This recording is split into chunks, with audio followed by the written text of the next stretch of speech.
વારંવાર ગૌચર જમીનના દબાણને લઈને મુદ્દા ઉઠાવીએ છીએ કે ગૌચર જમીન ઉપર જે મળતિયાઓએ દબાણ કર્યા છે, જે જમીનને ગૌચર માટે ફાળવવામાં આવી છે, એ જમીનો ઉપર પોતાના ખાનગી હિત માટે, પોતાના હિત માટે ભ્રષ્ટાચાર આચરી અને એ જમીનો ઉપર દબાણ કરવામાં આવે છે. પરંતુ અહીં ચિત્ર થોડું અલગ છે. તંત્ર ઉપર આપણે સવાલો કરતા હોઈએ છીએ કે ગૌચર જમીનના દબાણો ક્યારે હટશે, પરંતુ એ જ તંત્ર જે રક્ષક છે, લોકોની સેવા માટે જેમને ચૂંટવામાં આવ્યા છે, એ રક્ષક જ ભક્ષક બને તો કેવી સ્થિતિ ઊભી થાય. જે વાત કરી રહી છું ધારીના એમએલ જેવી કાકડિયા દ્વારા જે છે તે જમીનના દબાણને લઈને એક દાવો કરતો જાગૃત નાગરિક જેમણે અવાજ ઉઠાવ્યો છે, એના વિશે આપણે વિશેષ ચર્ચા કરવાની છે. નમસ્કાર, આપનું સ્વાગત છે BS9 TV ન્યૂઝ ઉપર અને હું છું આપની સાથે કાજલ સુવા.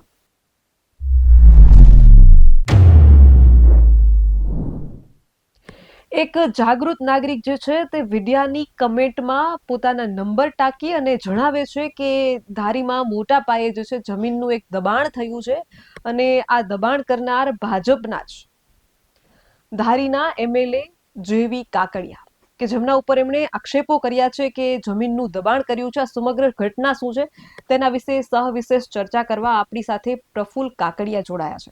પ્રફુલભાઈ, સર્વપ્રથમ તો BS9 TV ન્યૂઝ ઉપર આપનું ખૂબ ખૂબ સ્વાગત છે.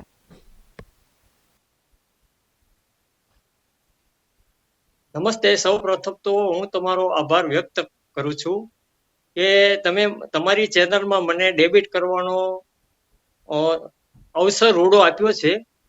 હું પ્રફુલ કાકડિયા બોલું છું, જે ધારી ખાંભા બગસરા વિસ્તારના ધારાસભ્ય જેવીભાઈ કાકડિયા અને કોકિલાબેન કાકડિયા, જે ચલાળાની બાજુમાં મીઠાપુર ડુંગરી જમીન આવેલી છે, તે જમીનમાં જેવી કાકડિયા અને કોકિલા કાકડિયાનો ગેરકાયદેસર કબજો શ્રી સરકાર લાગેલ જમીનમાં છે. આજથી 35 થી 40 વર્ષ થયા છે.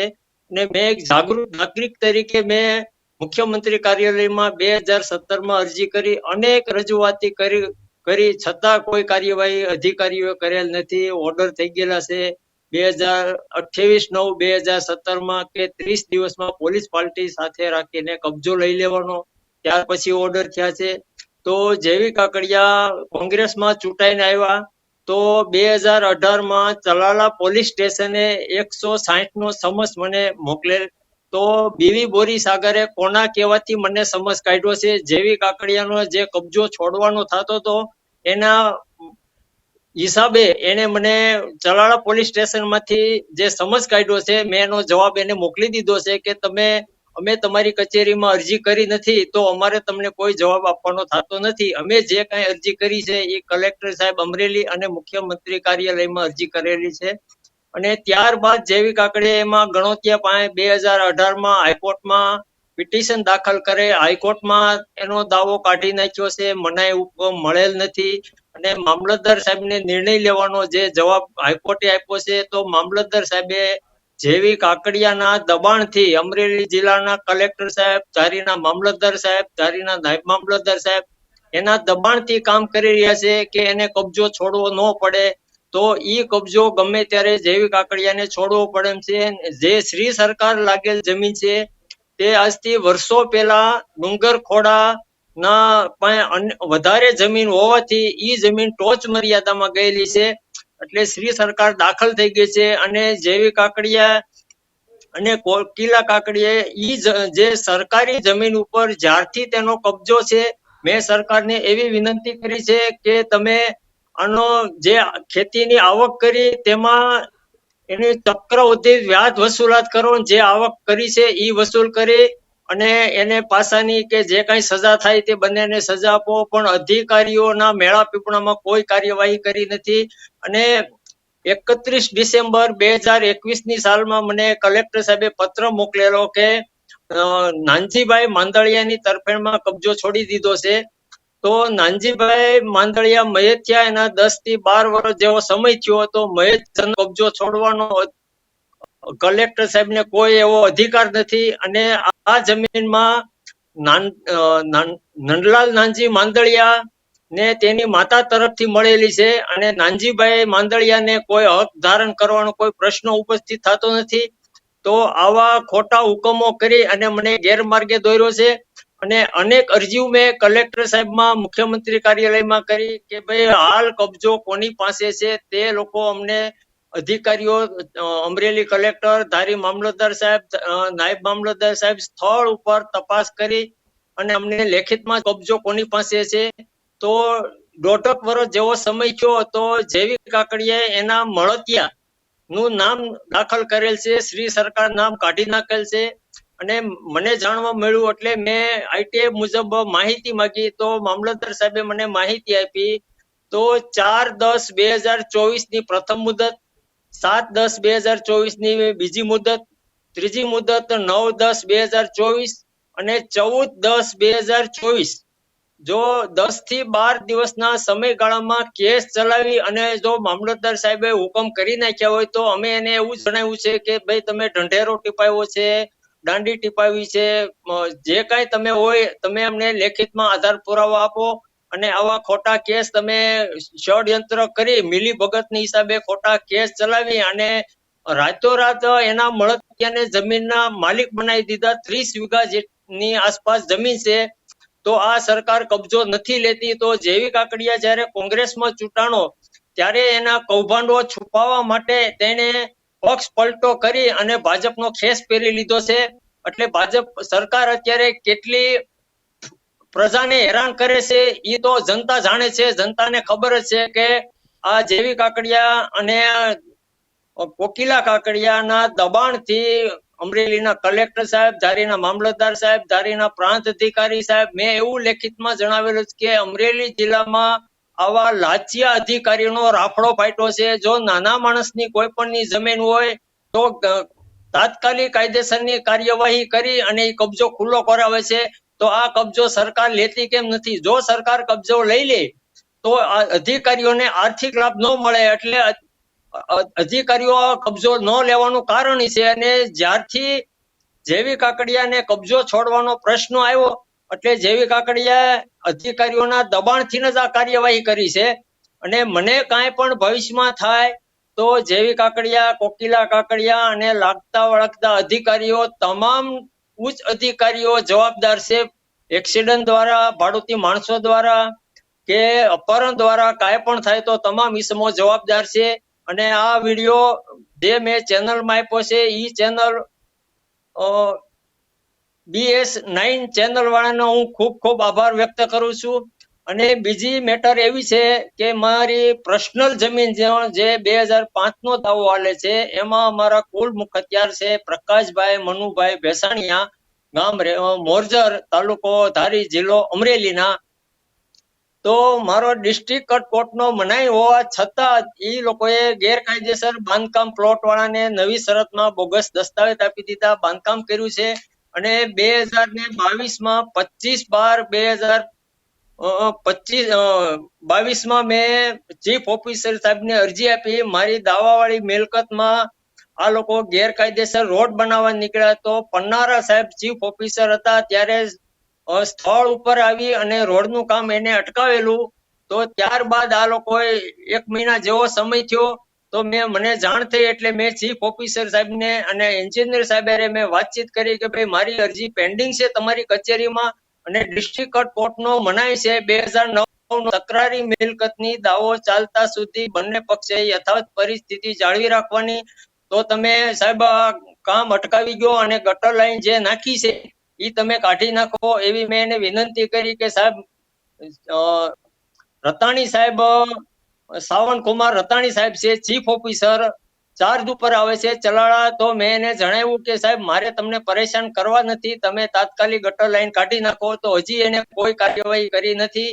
અને એમાં જે પ્લોટ વાળા છે કાથરોટિયા અતુલ કુમાર મનુભાઈ, ધડુક સવિતાબેન કરશનભાઈ, મુંગળા ભગવાનભાઈ કાનજીભાઈ, કાથરોટિયા ચંપાબેન દુદાભાઈ, કાથરોટિયા ચંપાબેન દુદાભાઈ. બીજો પ્લોટ ભંડેરી દીપકભાઈ ગોવિંદભાઈ, કાકડિયા જસમતભાઈ મોળજીભાઈ, કાથરોટિયા ધીરુભાઈ આંબાભાઈ, કાથરોટિયા વિમળાબેન નરસિંહભાઈ, કાથરોટિયા વિનુભાઈ વીરજીભાઈ, ગેડિયા મનસુખભાઈ વીરજીભાઈ. અને ભાગમાં પ્લોટ છે કાથરોટિયા મગનભાઈ વીરજીભાઈ, કાથરોટિયા ગુલાબભાઈ કનુભાઈ, સિંગાળા હસરાજભાઈ હરિભાઈ, ધડુક ચંપાબેન બાલુભાઈ. 14 જણાનો આમાં ગેરકાયદેસર કબજો છે. અને જ્યારે કાર્યવાહી ગટર લાઈનની મેં રિક્વેસ્ટ કરી ચીફ ઓફિસરને તો એને કોઈ કાર્યવાહી કરી નથી. તો મને આમાં ન્યાય મળે એવી મારી અપેક્ષા છે. ખૂબ ખૂબ પ્રફુલભાઈ, તમારો ખાસ આભાર કરીને માનું છું. પ્રફુલભાઈ, તમે કીધું કે આ ચેનલનો આભાર માનું છું. સર્વપ્રથમ દર્શક મિત્રોને હું ખાસ એ જણાવવા માંગુ છું કે પ્રફુલભાઈ જે છે એમની કમેન્ટ હતી કે જે રીતે ખેડૂતોના અવાજ બનીએ છીએ, ખેડૂતો માટે અવાજ ઉઠાવીએ છીએ, તો મારા એ વિડીયોની નીચે પ્રફુલભાઈની એક કમેન્ટ હતી અને એક જાગૃત નાગરિક તરીકે પોતે પોતાના નંબર આપેલા હતા અને જમીનનું એક મોટું કૌભાંડ છે એવું તેમણે કમેન્ટના માધ્યમથી દર્શાવ્યું હતું. અમે એક પત્રકાર છીએ અને BS9 હંમેશા ખેડૂતોનો અવાજ બને છે, ગરીબોનો, વંચિતોનો અવાજ બનતું આવ્યું છે. એ કમેન્ટમાં આપેલા નંબર ઉપર અમે સંપર્ક કરીએ છીએ અને જ્યારે પ્રફુલભાઈનો કોન્ટેક્ટ કરીએ છીએ ત્યારે એ આખી માહિતી અને પુરાવા સાથે, લખાણ સાથે અમને આપે છે કે જેવી કાકડિયા દ્વારા એ દાવો કરે છે કે જમીનનું જે દબાણ કરવામાં આવ્યું છે, આ જમીન કેટલા વીઘા છે અને આશરે અંદાજિત આ જમીનની કિંમત શું છે અને અત્યારે એ જમીન ઉપર શું જે છે કામ ચાલી રહ્યું છે અથવા એ જમીન ઉપર શું છે, કોઈ બાંધકામ છે. અને અગત્યની વાત એ કે એમને હુકમ આપી દેવામાં આવ્યો તો જમીન ખાલી કરવાનો, તો શા માટે ખાલી ન થઈ? શું શું સ્થિતિ શું છે? ઈ જમીનમાં એનું ગેરકાયદેસર ફાર્મ છે અને દારૂ મહેફિલની પાર્ટીઓ થાય છે અને એમાં ખેતીની આવક છે, કપાસ ઉપર જે કાંઈ વાવેતર કર્યું એમાં બગીચો બનાવ્યો છે અને કબજો એને છોડવા માટે એને અધિકારીઓને એના દબાણમાં રાખ્યા છે અને ભાજપની સરકારમાં કેટલા ષડયંત્ર હાલે છે એ તો આખી જનતા જાણે છે. અને આવું અમરેલી જિલ્લામાં જ કેમ આવું થાય છે એ મને નહીં સમજાતું કે જ્યારે બિટકોઈન પ્રકરણમાં SP સાહેબ જેવા જો અધિકારીઓ સસ્પેન્ડ થઈ ગયા હોય, સજા પડી ગઈ હોય, તો પાયલબેન ગોટીનું પ્રકરણ એક અમરેલી જિલ્લાનું જ આવ્યું 1 વર્ષ પહેલા. તો પ્રદીપભાઈ ભાખર અને જેવી કાકડિયાનો છોકરો આનંદ કાકડિયા જે ગાંજા પ્રકરણમાં આવ્યું, તો બધાય ભાજપને હિસાબે બધાયની મેટરો દબાઈ જાય છે. તો જનતાને ન્યાય ક્યારે મળશે ઈ મને નથી સમજાતું. તો આમાં હું એવું ઈચ્છું છું કે તમામને ન્યાય મળવો જોઈએ. ભાજપ સરકાર જો આવા નવા ગેરકૃત્યોમાં જે એના નેતાઓને બચાવશે તો 2027માં કોઈ શક્યતા નથી કે ભાજપની સરકાર આવે એવી. કેમ કે ગોપાલ ઇટાલિયા અત્યારે એટલું એનું નામ ચગી ગયું છે, ગોપાલભાઈ ઇટાલિયાનું, કે ગોપાલભાઈ ઇટાલિયા અત્યારે ગુજરાતમાં પૂંજાય છે. અને જો નેતાઓ કામ કરતા જ હોય અને અધિકારીઓ કામ કરતા હોય તો ગોપાલભાઈ ઇટાલિયાનું આટલું બધું એનું વર્ચસ્વ ચગે નહીં. પ્રફુલભાઈ, એક પ્રશ્ન મારો. તમે જે રીતે વાત કરી છે જમીન દબાણને લઈને, અને ખાસ મેં એ જે તમે પુરાવા આપ્યા છે એ પુરાવામાં લેખિતમાં પણ તમે આપ્યું છે કે મારા જીવને જોખમ છે અને મને કંઈ પણ થાય તો આ કે આ વ્યક્તિ જવાબદાર છે, એવું પણ તમે લેખિતમાં લખીને પુરાવા પણ અમને મોકલ્યા છે. પ્રશ્ન ત્યારે એ થાય છે કે તમારા જીવને જોખમ શા માટે છે? શું તમને પ્રશાસન અને તંત્ર ઉપર વિશ્વાસ નથી? કેમ કે આ લોકો જેવી કાકડિયાના મળતિયા કે ભાડુતી માણસો થકી મને ગમે ત્યાં ખોટો ઝઘડો કરાવી પરેશાન કરવામાં આવે, એટલે એટલા માટે મેં મારી અરજીમાં લખ્યું છે, અનેક અરજીમાં લખેલું છે કે ભવિષ્યમાં મને કાંઈ પણ થાય ભાડુતી માણસો દ્વારા, એક્સિડન્ટ દ્વારા કે અપહરણ દ્વારા, તો તમામ ઇસમો આમાં લાગતા વળગતા અધિકારીઓ જવાબદાર છે. એટલે ભવિષ્યમાં બીજા કોઈ એના મળતિયા માણસો મને કોઈ પરેશાન ન કરે. પ્રફુલભાઈ, અત્યાર સુધી તમે આટલી લડત આપી છે અને પુરાવા પણ આપ્યા છે લડતના, અત્યાર સુધી તમારા ઉપર કોઈ પ્રેશર કે આવ્યું છે? નહીં, કોઈ પ્રેશર નહીં.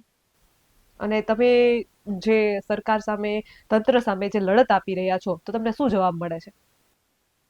કોઈ જવાબ નહીં, કોઈ જવાબ જ નહીં.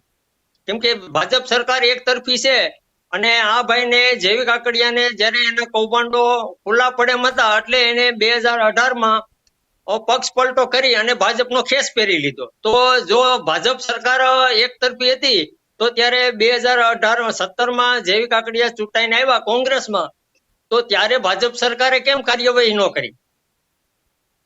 હવે અત્યારે ભાજપમાં ભળી ગયા એટલે એના નેતાઓની કોઈ કાર્યવાહી નહીં કરવાની, ઈ જે કરે તે ભાજપવાળા કરે એ લીલા. પ્રફુલભાઈ, BS9 સાથે જોડાવા બદલ અને ખુલાસા કરવા બદલ આપનો ખૂબ ખૂબ આભાર. ખાસ અગત્યની વાત એ છે કે એક જાગૃત નાગરિક, એક છેવાડાનું માણસ જ્યારે અવાજ ઉઠાવે છે અને અવાજમાં એ લેખિત પુરાવામાં એવું લખે છે કે મારા જીવને જોખમ છે, ત્યારે વિચારવા જેવી બાબત એ છે કે શું લોકોને પ્રશાસન તંત્ર ઉપર જે વિશ્વાસ હોવો જોઈએ, એ આ સવાલો અને આ લેખિત લખાણો તો કંઈક અલગ દ્રશ્યો રજૂ કરી રહ્યા છે. અને ખાસ જેવી કાકડિયાને લઈને વાત કરવી તો જેવી કાકડિયા એક MLA લેવલનો ચહેરો છે અને એના ઉપર એક નાગરિક આટલા બધા દાવા કરે છે, આક્ષેપો કરે છે, જમીનની ચર્ચાઓ કરે છે, તો આ મુદ્દો હજુ સુધી દબાયેલો કેમ છે? કેમ કે આ લડત 1 વર્ષ કે 2 મહિના પહેલાની નથી. એના ખુદ સવાલો, એના જવાબો એ કહે છે કે આ લડત ખૂબ જૂની છે. તો અત્યાર સુધી પ્રશાસને કોઈ નિર્ણય કેમ નથી લીધો? અનેક સવાલો છે. અને ખરેખર જે ધારાસભ્યો MLO ચૂંટવામાં આવે છે એ લોકોના હિત માટે, લોકો માટે કાર્ય કરતા હોવા જોઈએ. જ્યારે એ પોતે જ આવા જમીનના દબાણો કરતા હોય, એવા દાવા સામાન્ય જનતાઓ કરી રહી છે, તો આ ચિત્ર કંઈક અલગ દર્શાવી રહ્યું છે. રક્ષક જ ભક્ષક બને, ખડું જ અનાજ ખાય, તો પછી આમાં કોને કેવું? આ સ્થિતિ એવી છે. અને BS9ના માધ્યમથી આજે કહેવા માંગુ છું કે જે લોકો BS9ના વિડીયો જોતા હોય છે, ટીવી ઉપર જોતા હોય, ઇન્સ્ટાગ્રામ, ફેસબુક ઉપર જોતા હોય, તમારી કમેન્ટો અમે વાંચતા હોઈએ છીએ, તો ખાસ તમારા કોઈ પણ મુદ્દા હોય તો અમને કમેન્ટના માધ્યમથી જરૂર પહોંચાડો. આજે એવી કાકડિયાનું લઈને જે દાવા થયા છે, જે મુદ્દો ઉઠ્યો છે, એ મુદ્દો અમને કમેન્ટના માધ્યમથી અમને ખબર પડ્યો હતો. એ લોકોનો, એ નાગરિકનો અમે સંપર્ક કર્યો હતો. એટલે તમારા વિસ્તારના કોઈ મુદ્દા હોય, કોઈ પણ મુદ્દા હોય, તો અમને કમેન્ટના માધ્યમથી ટાંકો, અમારું ધ્યાન દોરો. પત્રકારની ફરજ છે એ સામાન્ય લોકોની મદદ કરવી, એ તમામ મુદ્દાઓને ઉઠાવવા કે જ્યાં ભ્રષ્ટાચાર થતો હોય, જ્યાં શોષણ થતું હોય, અથવા તો નાગરિકને જરૂર હોય, એ તમામ મુદ્દાઓને ઉઠાવવા એ અમારી ફરજ છે. એટલે આપ સૌને પણ વિનંતી કરું છું કે જ્યાં જ્યાં ભ્રષ્ટાચાર થતો હોય, અન્યાય થતો હોય, અમારા વિડિયાના માધ્યમથી જરૂરથી કમેન્ટ કરીને જણાવો. અને કમેન્ટ ન કરો તો સ્ક્રીન ઉપર તમને નંબર આપેલા છે BS9ના, આ નંબર ઉપર અમારો સંપર્ક કરી અને ભ્રષ્ટાચારને ડામવા માટે જરૂરથી તમે તમારો અવાજ ઉઠાવી શકો છો અને અમે તમારા પ્રશ્નોને જરૂરથી વાચા આપશું. આવા જ વધુ અહેવાલ સાથે મળતા રહીશું. તમે અમારી YouTube ચેનલને સબસ્ક્રાઇબ કરવાનું અને અમને Facebook અને Instagram પર ફોલો કરવાનું ચૂકશો નહીં. બાકી અવનવી અપડેટ મેળવવા માટે આપ જોતા રહો BS9 TV ન્યૂઝ. જય જવાન, જય કિસાન.